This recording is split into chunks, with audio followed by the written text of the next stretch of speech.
नमस्कार, स्वागत है आप सभी का आपके अपने चैनल NBC हिंदी पर। मैं हूं आपके साथ मयंक तिवारी। झारखंड में सियासी उठापटक जारी है। हेमंत सोरेन जो वहां के मुख्यमंत्री हैं वो लगातार अपने विधायकों को सुरक्षित कर रहे हैं। कभी प्लेन से कभी बस से जगह जगह उनकी शिफ्टिंग की जा रही है। इसके क्या कुछ असल मायने हैं और झारखंड में क्या कुछ हो रहा है, उसके क्या कुछ परिणाम निकल कर सामने आएंगे, इन तमाम मुद्दों पर बातचीत करने के लिए हमारे साथ बीजेपी से राज्यसभा सांसद हरद्वार दुबे जी हैं। सर, आपका बहुत बहुत स्वागत है। और सर, जानना चाहेंगे कि क्या कुछ झारखंड का जो ये सियासी उठापटक चल रहा है झारखंड में, इसके क्या कुछ असल मायने हैं? क्या हेमंत सोरेन जी को डर है कि सत्ता उनके हाथ से निकल रही है? झारखंड के जो वर्तमान मुख्यमंत्री हैं, इनके खिलाफ ऐसा समाचार पत्रों के द्वारा ज्ञात हो रहा है कि चुनाव आयोग ने उनको डिस्क्वालीफाई कर दिया है और इस कारण से उनको मुख्यमंत्री पद से इस्तीफा देना पड़ेगा। अब ये उसने रिकमेंड करके वहाँ के राज्यपाल को भेज दिया है। राज्यपाल कहते हैं हम कानूनविदों से विचार उनका ले रहे हैं कि कितना क्या कार्रवाई की जाए, लेकिन ये लंबा होता जा रहा है और लंबा होने का नाजायज़ लाभ जो है ये सोरेन साहब ले रहे हैं। और वो अपने विधायकों को जो खामखा न कोई कुछ बात है न कोई चित्त है, उनको डर लगा है कि सरकार हमारी गिर जाएगी, हम जब हटा दिए जाएंगे मुख्यमंत्री पद से तो अपने बीवी को मुख्यमंत्री बनाना चाहते हैं। और इसलिए वहाँ के सारे विधायकों को हवाई जहाज़ से उठा करके और कभी छत्तीसगढ़ कभी कहीं ले जा रहे हैं। करोड़ों रुपया वो दे रहे हैं। झारखंड अभी उनके लोग गए हैं छत्तीसगढ़ और 80 लाख रुपया रोज को शराब पीते हैं और वो उसका बहन जो है राज्य सरकार कर रही है। और उदाहरण पर कुछ मीडिया के लोग ये कहते हैं कि आपके भी सरकार ज़माने में आपके लोग ये जो सरकार आसाम में महाराष्ट्र के विधायक गए थे, लेकिन शायद उनको ये नहीं पता कि महाराष्ट्र के विधायकों ने अपना बिल खुद चुकता किया। तो क्या ये जो झारखंड के लोग हैं, ये विधायक हैं जो छत्तीसगढ़ में गए हैं, ये वहाँ का जो शराब का जो 80,000 का रोज का बिल 80 लाख का जो चल रहा है, और यही नहीं, ये बिल ये जो शराब जो है ये आबकारी विभाग द्वारा ढोई जा रही है। ऐसा नहीं है कि कोई पब्लिक सेक्टर गाड़ी ला रही हो, सरकारी विभाग जो आबकारी है उसके द्वारा ढो करके पहुँचाया जा रहा पीने के लिए होटल में जहाँ ये रुके हुए हैं। और इसलिए क्या ये इसका पेमेंट करेंगे? दूसरी बात है, सोरेन जी को लगा है कि हम डिस्क्वालीफाई होते ही हमारे विधायक जो है इधर उधर हट न जाएं और इस कारण हमारी सरकार गिर जाएगी, हमारी पत्नी मुख्यमंत्री नहीं बन पाएगी।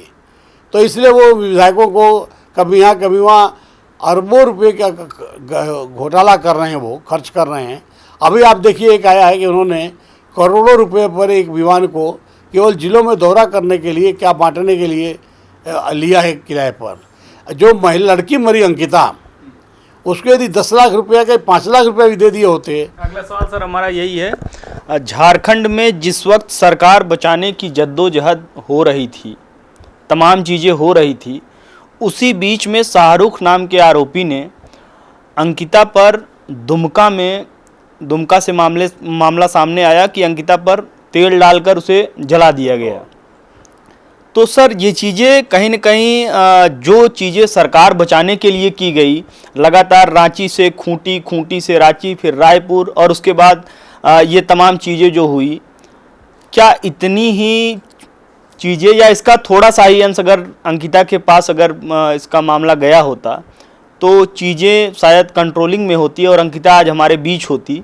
क्योंकि रांची उसको रिम्स में वहाँ पर जब भेजा गया, रिम्स के बाद वहाँ पे ही उपचार के दौरान उसकी मृत्यु हो जाती है और मरहम के नाम पर 10 लाख रुपए का चेक भेजा जाता है। अंकिता के पिता का साफ तौर पर कहना था कि अगर समय रहते अंकिता को पूरी मदद दी गई होती और वो 10 लाख रुपए पहले ही मिल गए होते तो शायद बेटी आज जिंदा होती। यानी सरकार बचाने की जद्दोजहद तो पूरी तरह से हो रही है, लेकिन वहाँ पर किस तरह से और सारी चीज़ें चल रही हैं, ये बड़ा ही जो है दूसरे हिसाब का मामला हो जाता है और कहीं न कहीं चीज़ें बहुत संवेदनशील हो जाती हैं। ये जो कुछ पार्टियां हैं, चाहे उसमें कांग्रेस ले लीजिए, सोरेन की पार्टी ले लीजिए, आप सपा ले लीजिए, आप बसपा ले लीजिए, आप ये टीएमसी ले लीजिए, आप क्या नाम है ये जो बिहार के जेडीयू का आरजेडी है, इन पार्टियों का एक मोटिव है कि हिंदुओं का उत्पीड़न हो, तो उसमें वो लोग खुशी मनाते हैं और मुसलमानों की तरफ बोलते नहीं हैं। और उसके खिलाफ ये उदाहरण ये देते हैं कि वो फलाने हिंदू ने मुसलमान को मारा था, तो उसमें आपने क्यों नहीं बोला। घटना का उनके दिमाग में केवल एक ही चीज़ है, वोट, और वो तुष्टिकरण के आधार पर इस कारण लोग चलते हैं। और इसी आधार पर जब ये अंकिता ने कहा, जब वो उसने शिकायत की थी तो पुलिस ने कोई कार्रवाई नहीं की थी। और जो लड़का 3 दिन 4 दिन पहले तंग कर रहा था, कह कर के आया कि मैं आऊँगा जला दूंगा, ये भी बात कही है उसके फादर के द्वारा कि मुझे पुलिस सूचना दी गई, लेकिन नहीं किया गया। और अब जो उसके मरने के बाद जब उसमें बयान हो रहा था, तो बयान बड़ा ओपन बयान जो सामने आया उसमें वो करती कि जिस तरह से मैं मर रही हूँ, उसको एहसास हो गया था कि मैं नहीं बचूँगी, ऐसे ही उसको मरने की सज़ा देनी चाहिए। ये लड़की का अंतिम बयान है। अब इसके बाद भी सोरेन सरकार जो है गद्दी पर बैठ कर कोई कार्रवाई अभी तक नहीं कर रही है। ये बात सही है कि जिस हॉस्पिटल से उसको डीएम से लेके आ गया होता तो बच जाती, लेकिन इनको केवल सरकार बचाने की बात थी कि इनकी पत्नी कैसे बने। आज जो रिपोर्ट आई हुई है ये उसकी राज्यपाल से मिल करके उसको थोड़े दिन बाद खुलवाया जाए, और जैसे भी किया जाए उसके आधार पर इन्होंने अपना नाटक रचा और उस अंकिता का साथ नहीं दिया। और ये देश देख रहा है, प्रदेश देख रहा है कि ये लोग जो है किस आधार पर शासन चला करके हिंदू लड़कियों के साथ जो नाटक किए जा रहा है इस वर्ग विशेष द्वारा, उसका कैसे निपटारा करेंगे, इसका उपचार न दे करके तुष्टिकरण के आधार पर उसकी कार्रवाई न हो, इनको वोट का केवल मान्य रखते हैं और किसी चीज़ का नहीं रखते हैं। सर, दिल्ली एनसीआर में भी एक ऐसा ही मामला आया श्रीकांत त्यागी का। बीजेपी ने उन पर कार्रवाई तो कर दी, साथ ही साथ में एक सुगबुगाहट ये हुई कि श्रीकांत त्यागी कहीं न कहीं समाजवादी पार्टी में जो है जाने के अनुमान और अंदेशे ये सब सामने आ रहे हैं। तो क्या कुछ इसे आप किस तरह से देखते हैं कि बीजेपी अगर जो है महिलाओं के प्रति इतना संवेदनशील हो रही है, तो बाकी पार्टियां इसे केवल सियासी मुद्दा बना देती हैं, जिसे पार्टी से निकाला जा रहा है उसे हम अपने साथ में लेकर अपने मतलब की चीज़ें सिद्ध कर लें। कल एक प्रेस कॉन्फ्रेंस में सोरेन की पार्टी की एक महिला मोहित्रा है, राज्यसभा की सांसद हैं लोकसभा के, राज्यसभा के मैं नहीं जानता, कल बयान दे रही थी। जब बात चल रही थी यहाँ की तो बात कर रही थी उड़ीसा की। मतलब जैसे उत्तर दिल्ली में शराब की बात चल रही है, स्कूल की बात लाई जा रही है, और अपनी सरकार बचाने के लिए, मंत्री को सेव करने के लिए वो शिक्षा की बात शुरू कर देते हैं, स्कूलों की बात शुरू कर देते हैं। और अब उन्होंने एक नया इतना झूठा प्रयास किया है कि 20-20 करोड़ विधायकों को दिया जा रहा है। अरे किस विधायक को 20 करोड़ दिया जा रहा है ये नहीं बता रहे हैं, ये नहीं बताएंगे। ऐसे ही अन्य जो त्यागी जी वाली मामला हुआ, त्यागी जी वाले मामला में उन्होंने जात के आधार पर ले गए उससे कि फलाने जात के लोगों ने किया है, तो अब हमारी जात के लड़के को पकड़ा गया है और उसके साथ पुलिस की कार्रवाई हुई है, तो हमारे लोग उठ करके और इस सरकार के खिलाफ बात करें। और वो पार्टी में कोई ले ले, इससे तो कोई मतलब नहीं है, क्षणिक होता है ये सब उत्साह। लेकिन पार्टी ने, भाजपा की सरकार ने कार्रवाई की उनके गुंडापन में, ये सबसे सराहनीय है। और कार्रवाई ऐसे ही होनी चाहिए। कोई भी महिला के साथ यदि अभद्र व्यवहार होता है तो तुरंत पुलिस को, सरकार को कार्रवाई करनी चाहिए। तो ये अन्य लोग पार्टी में भले ले लें, लेकिन जो सरकार ने किया वो ठीक किया। सर, दुमका के बाद जो कुछ हुआ दुमका में, उसके बाद फिर दिल्ली में एक ऐसा ही मामला सामने आ गया। तो बेटियों के प्रति जो इस तरह की चीज़ें चल रही हैं, कहीं ना कहीं ये समाज में बड़ा ही इसका दूसरा मैसेज जाता है, और साथ ही साथ में चीज़ें उस हिसाब से हो नहीं पाती हैं जो लगातार सरकार के द्वारा अपील की जा रही है, बेटी बचाओ बेटी पढ़ाओ, इन तमाम चीज़ों पर कहीं ना कहीं एक बड़ा दूसरे हिसाब का मामला हो जाता है कि दिल्ली जैसे जगह पर इस तरह की घटनाएं हो जाती हैं, सरेआम किसी पर फायरिंग कर दी जाए, इस तरह से लड़कियों को इस तरह से अगर ट्रीट किया जा रहा है, तो कहीं ना कहीं ये बड़ा ही संवेदनशील मुद्दा है। जब एक बिल आया था उत्तर प्रदेश दिल्ली के लोकसभा में सीए का, आपने देखा था शाहीन बाग और लेकर कई जगह कई कार्यक्रम विरोध में कई दिन तक आंदोलन चले थे। इसके पीछे कौन से लोग थे आप जानते हैं, सब कांग्रेस और ये आपकी सरकार थी। और इस कारण से, इस आंदोलन के कारण से, इसके बाद जो दंगा हुआ उसमें जो यहाँ की सरकार का रोल था वो भी इस जनता ने देखा। इस कारण से एक समाज विशेष के लोगों का दिमाग बढ़ गया है। और जो शुरू से हम कहते हैं ये जो लव क्या कहलाता है, लव जिहाद, वो अब सामने दिखने लगा है। यानी 9th पढ़ने लड़की बात नहीं कर रही है तो उसको पीछे से गोली मारी जा रही है, हायर किया जा रहा है। अरे उसको तो चौराहे पर जब तक साधे इनको फांसी पर लटका देना चाहिए। और ये तभी जब 2-4 लोगों को चौराहे पर फांसी पर लटकाया जाएगा तभी ये बंद होगा।